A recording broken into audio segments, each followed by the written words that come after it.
Kinumpirma naman ni Department of Public Works and Highways Secretary Manuel Bonoan ang sinabi ni Executive Secretary Lucas Bersamin na ipinatatanggal ni Pangulong Bongbong Marcos ang ilang items sa panukalang 2025 national budget.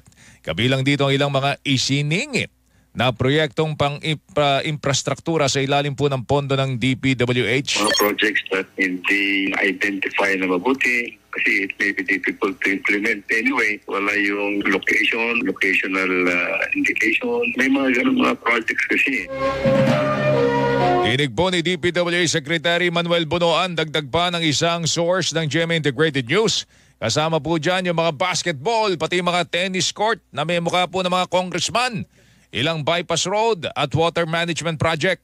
Mananatili naman umano ang iba pang mga proyekto pero hindi tiyak kung otomatikong mabibigyan ng pondo.